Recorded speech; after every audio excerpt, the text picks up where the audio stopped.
So how do you help your kid get healthier if they're overweight and they're not willing to lose weight? You can actually help them lose weight while helping them get healthier because it all goes together. I was 320 pounds at age 15 and I made my mom go through hell and back. Yeah, it's true. And if you're in that kind of hell, I really get it. It's hard. But I want to tell you that there's hope, and it's not in a needle. It's not in Ozempic. If you want your kid to get healthy, we're going to give you a few tips in this video that really are important in terms of like top priorities, things that non-negotiably have to happen. We noticed that 79.2% of you are not subscribed. So if you're not subscribed, what are you doing? Come subscribe. We give you 5 days a week of free weight loss advice. And I mean, come on.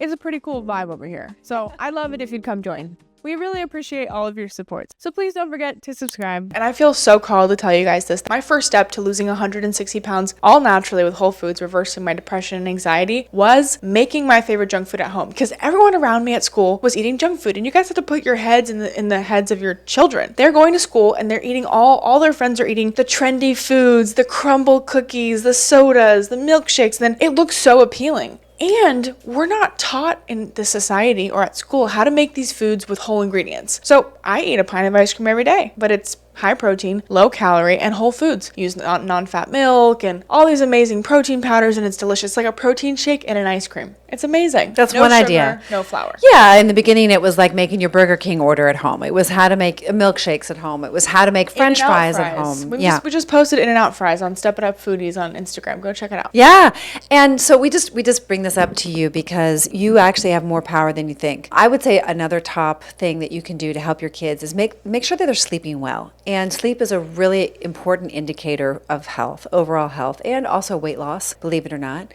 Now, what I didn't realize was that not only did I try to take Penelope's phone away at night, but she would like sneak in and take the phone back, and it was stealing her sleep. So I really want to encourage you to either turn the internet off in a way that your child can't hack, or remove the phone from the environment, put it like in a safe or a lockbox. I mean, you really have to go to extenuating, like really intense measures to make sure the phone is not accessible, internet is off or not accessible between the hours of 10 p.m. and 6 a.m. So I would encourage you guys to stop buying ultra processed foods. Put a hard no on that. One kind of learning tool my mom gave me when I was little, and she did this my whole life. Go to the store and you can buy anything you want, but the first 3 ingredients cannot be sugar or flour. In fact, none of the ingredients can be flour or sugar. And I never found anything. Why? Because everything had flour and sugar. Why? Because they're more addictive than cocaine. So I'll pop up a study here about the rats and how rats are more addicted to sugar than cocaine.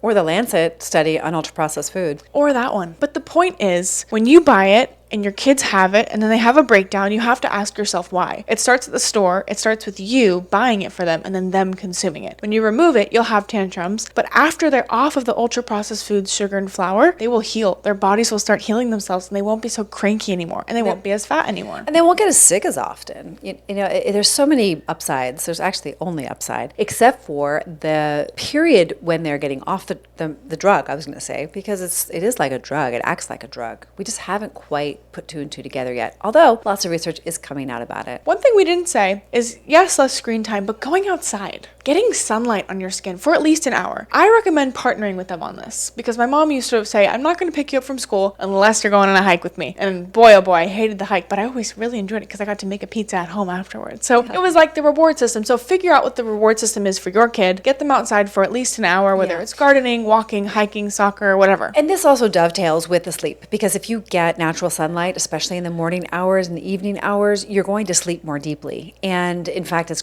better for vitamin D, which you need for bone formation and healthy hormones and overall health and immunity. So you absolutely need to get sunshine. Sunshine is not the enemy. So if you're hearing this and you're thinking, this is a really radical concept, I thought my child needed to wear sunscreen clothing and sunscreen all the time, and I thought that, screens were okay in moderation, because by the way, the screens are also inhibiting melatonin production and serotonin balance, which is also interrupting their sleep. So less screen time, and I think everyone knows that already.